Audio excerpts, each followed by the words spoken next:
Good morning students, स्वागत है आपका बालाजी सक्सेस में। आज हम पढ़ने वाले हैं राउट का नियम। इससे पहले मैंने हेनरी का नियम और उसके प्रयोग तथा उसका न्यूमेरिकल मैंने आपको प्रीवियस वीडियो में पढ़ा दिया है।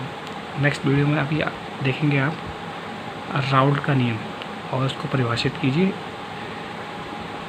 इसके आधार पर हम दो चीज़ और पढ़ेंगे, आपका वो होता है आदर्श विलयन और आदर्श विलयन, वो आगे देखेंगे। पहले हम देखते हैं राउट का नियम। कोशिश कीजिएगा ज़्यादा से ज़्यादा समझ में आए, मैं आपको पूरी तरीके से समझाने की कोशिश करूँगा। देखिएगा, एक वैज्ञानिक थे, फ्रेंच रसायन वैज्ञानिक थे। उन्होंने फ्रांसीसी का नाम था फ्रांसिस मार्टे राउल्ट। इन्होंने क्या किया है, जो आपका वाष्प दाब होता है, वाष्प दाब का मतलब होता है जो आपका कोई भी चीज़, अगर जो आप कोई भी चीज़ आपका द्रव अवस्था में है, अगर वो द्रव अवस्था में तो कुछ हम रखेंगे तो उसके अंदर कुछ ना कुछ तो वाष्प बनेगी। जैसे आपका अगर मान लीजिए थोड़ा पानी गर्म करेंगे, हल्का सा गुनगुना पानी आप रख देंगे तो उसमें वाष्प उठती रहेगी। तो वो जो आपका वाष्प बदल रही है, तो इसका मतलब वो पानी उस समय उस टेम्परेचर पर वो क्या है, वो आपका वाष्पशील द्रव बन गया है। तो वो आपका हो गया वाष्प। अब उसके वाष्पशील में द्रव में वाष्प बन रही है, तो उसमें क्या होगा, वाष्प दाब उत्पन्न हो जाएगा। क्या उत्पन्न हो जाएगा? वाष्प दाब उत्पन्न हो जाएगा। तो वाष्प दाब का अवनमन कब होता है? जब हम क्या करते हैं, कोई विलय मिला देते हैं। अगर हम उसमें कोई विलय मिला देंगे तो क्या हो जाएगा, वाष्प दाब का अवनमन हो जाएगा। वाष्प दाब के अवनमन और विलयन की सांद्रता कब बढ़ेगी? जब विलय मिलाएंगे सांद्रता बढ़ेगी। तो इन दोनों के अवनमन के बीच और सांद्रता के मध्य क्या संबंध स्थापित किया किसने? मार्टे राउल्ट ने। तो अब उसके दो नियम बनाए उसने कि भाई वाष्पशील द्रव के लिए के आधार पर हम क्या नियम बना सकते हैं। उसके राउल्ट ने दो नियम बताए अपने। तो पहला नियम क्या है? पहला नियम देखेंगे, पहला नियम है वाष्पशील विलय युक्त विलयन के लिए राउल्ट का नियम। तो वाष्पशील विलय युक्त मतलब एक तो बनेगा आपका वाष्पशील विलय के लिए, दूसरा बनेगा आपका अवाष्पशील विलय के लिए। तो पहले देखेंगे वाष्पशील विलय के लिए। तो वाष्पशील क्या होता है? वाष्पशील विलय जिसके अंदर अगर हम उसे रखेंगे तो वो अपने आप ही वाष्प में परिवर्तित होने लगेगा, उसके अंदर वाष्प बनने लगेगी। तो उसका पहला नियम यह है कि उन्होंने बताया कि एक निश्चित ताप पर अगर हम उसका ताप निश्चित रखें, ताप निश्चित का मतलब जिस टेम्परेचर पर वो वाष्प बदल सकता है, तो वह विलयन में उपस्थित अवयव कौन से हुए? आपका विलय और विलायक दोनों हुए। विलय और विलायक दोनों हुए। अवयव कौन से? अवयव आपके दोनों हो गए। उनका आंशिक वाष्प दाब। आंशिक वाष्प दाब का मतलब क्या होता है? आंशिक वाष्प दाब का मतलब होता है जब आपको दोनों विलय और विलायक दोनों मिला दी जाए, मिश्रित किए जाएँ, तो मिश्रित करने के बाद कुछ वाष्प दाब में कमी होगी, या तो कमी होगी या फिर वो वृद्धि होगी वाष्प दाब में। तो वाष्प दाब में जो मिलाने के बाद, मतलब विलय और विलायक को मिलाने के बाद जो विलयन बनेगा, तो उसमें जो वाष्प दाब आता है वो आपका कहलाता है आंशिक वाष्प दाब। वो किसके बराबर होता है? वो मूल अंश के समानुपाती होता है। किसके मूल अंश? भाई अवयवों के मूल अंश के समानुपाती होता है। देखिए मैं समझाता हूँ। देखिए, मान लीजिए मेरे पास एक क्या है, एक जार है। इस जार में मैंने कुछ ऐसा लिया है जो अवाष्पशील है,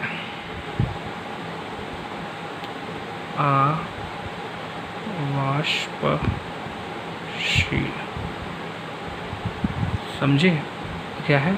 अवाष्पशील। मगर जैसे ही हम उसके अंदर से विलय डालेंगे ऊपर, विलय कैसा होना चाहिए? विलय होना चाहिए आपका वाष्पशील। कैसा है? वाष्पशील विलय डालेंगे। ये आपका दोनों ले सकते हैं, अवाष्पशील भी ले सकते हैं या वाष्पशील भी ले सकते हैं। वाष्पशील, ठीक है, दोनों ले सकते हैं। अब हमने क्या करा है, अवाष्पशील या वाष्पशील विलय आपका विलायक में ये लिया है विलायक, और उसमें हमने वाष्पशील विलय मिला दिया है। तो अब ये दोनों मिल करके, क्योंकि इसके जो नॉर्मल अवस्था में विलय कुछ अपना वाष्प दिखाएगा, वाष्प बनाएगा, विलायक नॉर्मल अवस्था में कुछ वाष्प बनाएगा, तो उन दोनों का जब वाष्प अलग अलग अवस्था में आएगा, मगर जब हम दोनों को मिला देंगे तो उसके वाष्प में कुछ परिवर्तन आ जाएगा। इसके वाष्प में परिवर्तन आ जाएगा और इसके वाष्प दाब में परिवर्तन आ जाएगा। दोनों के वाष्प दाब में परिवर्तन है, क्योंकि ये खुद अपनी अलग वाष्प जो बनाता था वो इसके साथ मिलकर बनाएगा। अब ये जो इसकी वाष्प दाब थी, ये इसके साथ मिलकर ये कुछ और वाष्प दाब दिखाएगा। दोनों के वाष्प दाब परिवर्तित हो जाएंगे। तब जो दोनों के वाष्प दाब अलग अलग बनेंगे, मतलब इसमें परिवर्तन जो आएगा वो पिलाएगा, परिवर्तन के कारण जो बन जाएगा आपको बनेगा आपका आंशिक वाष्प दाब। क्या बन जाएगा, आंशिक वाष्प दाब। आंशिक वाष्प दाब जब बनता है जब आप दोनों को क्या कहते हैं, विलय और विलायक को जोड़ देंगे तो विलयन बनाएंगे, तो वो क्या बन जाता है आपका आंशिक वाष्प दाब। ठीक है, देखिएगा कैसे। मानिएगा मैंने विलय मिलाया विलायक के अंदर, तो विलय क्या है, विलय को हम दिखा देते हैं। विलय मान लीजिए, माना विलय का आंशिक वाष्प दाब, विलय का आंशिक वाष्प दाब हमने मान लिया क्या, PA0, सॉरी PA0 नहीं, PA मान लिया। फिर आपका हमने लिया विलायक का, क्या लिया, विलायक, विलायक का आंशिक वाष्प दाब। आंशिक वाष्प दाब कितना है, PB। विलय का हमने PA मान लिया और विलायक का हमने मान लिया PB। अब हम क्या निकालेंगे, विलय और विलायक के लिए दोनों के लिए आंशिक दाब अलग अलग निकालेंगे, मगर है वो मिश्रण में, क्योंकि विलय और विलायक मिलकर क्या बन जाएगा, विलयन ही बन जाएगा। क्या बन जाएगा आपका, विलयन ही बन जाएगा। तो दोनों के जो जब विलयन में परिवर्तित हो जाएंगे तो उनके वाष्प दाब कहलाएंगे आपका आंशिक वाष्प दाब। अब हमने क्या करा, हमें ये राउल बताता है कि आपका वाष्प दाब जो है वो किसके मूलांश के समानुपाती होते हैं। तो हमने क्या करा, पहले विलय के लिए लिया, किसके लिए, विलय के लिए, तो विलय के लिए हमने क्या बना दिया है, PA बना दिया है, और विलायक के लिए क्या बना दिया है, PB। तो PA डायरेक्टली प्रोपोर्शनल, इसका ये आपका समानुपाती होता है किसके, XA के। X का मतलब होता है, X का मतलब है मूलांश से, A का मतलब है विलय के लिए।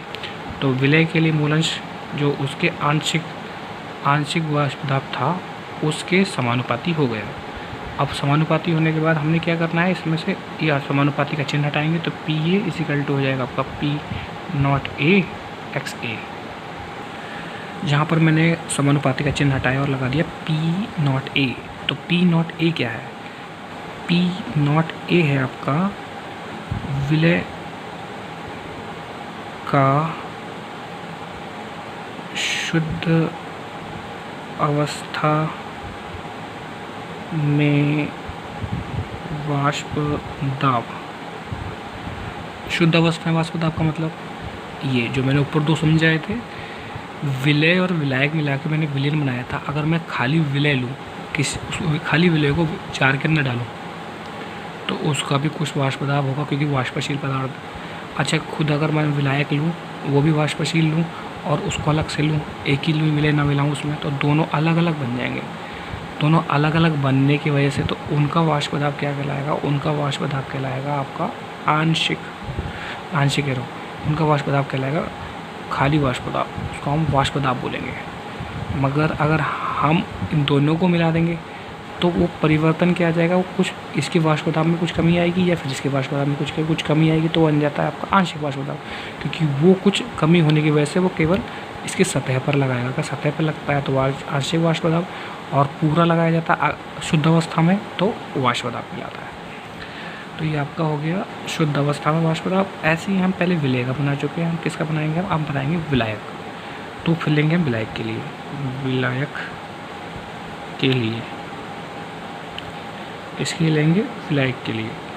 तो विलायक के लिए लेंगे तो हमारे पास क्या बचेगा, वो बन जाएगा PB। PB का मतलब V इसलिए क्योंकि अभी विलायक के लिए है। विलायक समानुपाती लगाएंगे XB के, किसके लगा देंगे, XB के, क्योंकि V का मतलब है मूलांश किसके, विलायक के मूलांश।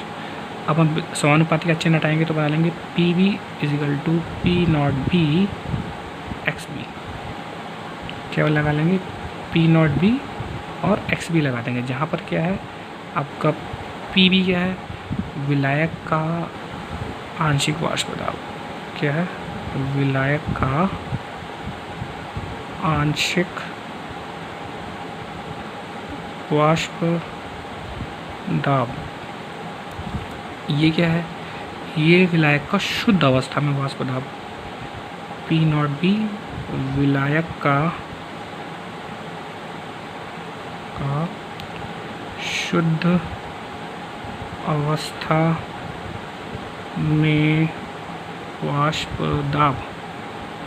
शुद्ध अवस्था में वाष्प दाब हो गया, X है आपका मूलांश हो गया किसके, विलायक के। अब हम निकालेंगे कुल वाष्प दाब किसका, विलयन का। विलयन का कुल वाष्प दाब, विलयन का कुल वाष्प दाब, तो कुल वाष्प आंशिक वाष्प दाब ही कह सकते हैं, विलयन का कुल आंशिक वाष्प दाब। क्यों निकालेंगे हम कुल वाष्प दाब, क्योंकि हमने विलय और विलायक दोनों को मिला दिया, तो बन गया क्या है, विलयन बन गया है। तो वो निकालने के लिए हमें क्या करना पड़ेगा, पी टोटल करना पड़ेगा। पी टोटल मीन्स कुल वाष्प दाब। वो आपका कुल वाष्प दाब निकालने के लिए हमें जोड़ने पड़ेंगे P A plus P B. क्यों पी ए पी बी इसलिए जोड़ने पड़ेंगे क्योंकि पी ए विलय का आंशिक वाष्प दाब है और पी बी कितना है, वो है आपका विलायक का आंशिक वाष्प दाब। दोनों को जोड़ेंगे तभी हमारे पास विलयन का वाष्प दाब निकल के आएगा। तो हम ये देखेंगे ध्यान से, हमारे पास पी ए की वैल्यू क्या थी, पी ए की वैल्यू थी P A is equal to P naught A X A. P V की वैल्यू क्या थी, P naught B X B, यही थी जो मैं आपको पीछे पढ़ा चुका हूँ। अब ये वैल्यू उठा करके इस वाले फॉर्मूले में हम डाल देंगे, तो बनेगा आपका क्या, P total is equal to P naught A X A plus P naught B X B, दोनों मिल जाएंगे। ठीक है, ये दोनों मिल जाएंगे। अब हमारे पास एक सूत्र है, मैं आपको मोल अंश पे पहले सिखा चुका हूँ। एक सूत्र है मोल अंश का, वो है आपका मोल अंश का सूत्र है, वो है आपका X A plus X B is equal to होता है 1 के। ये आपको मैंने पहले मोल अंश में सिखाया था। किसमें सिखाया था, ये आपको मोल अंश में सिखाया गया था पहले। तो इसमें मोल अंश वाले फॉर्मूले में अगर हम देखा जाए तो हम इसके अंदर एक्स ए और एक्स बी की वैल्यू डाल सकते हैं। इसके अंदर कैसे डाल सकते हैं, हमने कि मान लीजिए एक्स ए की वैल्यू बनाई, तो X A is equal to हमने क्या बनाया 1 माइनस एक्स बी, इसे ले जाके एक्स बी को पीछे कर दिया, एक्स बी को पीछे कर दिया, तो ये बन गई आपका एक्स ए की वैल्यू बन गई ये वाली। क्योंकि हमें दोनों एक पक्ष बराबर बनाने, इसलिए मैं इसको ऐसा कर ले रहा हूँ। बराबर बनाने के बाद मैं इस एक्स ए की वैल्यू उठा के इसमें डाल दे रहा हूँ, तो ये हो जाएगा आपका P total is equal to हो गया आपका पी ए, ऐसे लिख देना है। और हमारे पास एक्स ए है, एक्स ए की जगह पे लिख देना है 1 माइनस एक्स बी लिख देना है, एक्स ए की जगह 1 माइनस एक्स बी लिख दिया, इज इक्वल टू हो गया आपका पी वी एक्स बी लिख गया। अब हमें क्या करना है, अब हम इसे सॉल्व कर देना है। सॉल्व का मतलब क्या है, इसे न्यूमेरिकल को पूरी तरीके से सॉल्व कर लेंगे, इसको अंदर मल्टीप्लाई कर लेंगे, तो ये बन जाएगा पी नॉट ए और ये हो जाएगा आपका पी नॉट ए, लिख देता हूँ पी नॉट ए, ये वाला इसके साथ एक के साथ मल्टीप्लाई की तो ये आ गया, इसकी मल्टीप्लाई के साथ की तो ये हो जाएगा आपका माइनस का P naught A X B, इसके साथ मल्टीप्लाई करके माइनस में आ गया। फिर आगे का ऐसे उतार देंगे पी नॉट बी और एक्स बी, ये लिख दिया। ठीक होगा। अब हम क्या करेंगे, हम आगे देखेंगे। आगे देखने के लिए बस हमें क्या करना पड़ेगा, इसे ऐसे रहने दीजिए, इन दोनों में कॉमन ढूंढ लीजिए। कॉमन क्या है इसमें, देखें इसमें कॉमन है आपका, सिंपल सी बात है, कॉमन है एक्स बी। देखें एक्स बी यहाँ भी है, एक्स बी यहाँ भी है, तो आपका माइनस के एक्स बी कॉमन ले लिया। अब अंदर क्या बचा, अंदर क्या बचेगा आपका, अब यहाँ माइनस के कॉमन ले लिया, लेने के बाद अब हम क्या करेंगे इस क्वेश्चन में, इसमें कॉमन के बाद बचाएंगे क्या, पी ए बचेगा। और प्लस ध्यान रखेंगे, अगर हम माइनस का कॉमन लेंगे तो एक बार यहाँ माइनस का और आ जाएगा, तो ये माइनस और माइनस मिलकर ये हो जाएगा आपका प्लस। और प्लस अब जब ये वाला प्लस हो जाएगा, ये वाला माइनस सब अंदर मल्टीप्लाई करेगा क्योंकि इसके अंदर भी बाहर भी मल्टीप्लाई रहेगा, तो वो बन जाएगा माइनस का P B naught B, X B बाहर आ जाएगा। तो इस प्रकार से एक नया सूत्र बन जाएगा ये पी टोटल के लिए। किसके लिए, पी टोटल, मतलब अब किसी हम विलयन के हम क्या निकालेंगे, हमें वाष्प दाब ज्ञात करना है। विलयन का क्या ज्ञात करना है, विलयन का हमें वाष्प दाब ज्ञात करना है। तो हम क्या करेंगे, इस फॉर्मूले में विलय का वाष्प दाब और विलय का वाष्प दाब, उसका विलायक का वाष्प दाब, ये दोनों फॉर्मूले में डालेंगे तो हम क्या बन जाएगा, हमें अंश टोटल विलायक का टोटल या कुल वाष्प दाब प्राप्त हो जाएगा। जहाँ पर मैं लिख देता हूँ कौन सी चीज़ क्या है। आपका ये है पी ए है आपका वाष्प दाब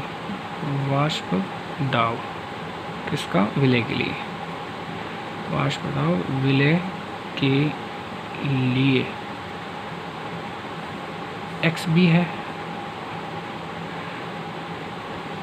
विलायक के मूलंश, विलायक के हैं मूलंश। फिर आपका है P0P, ये है आपका विलायक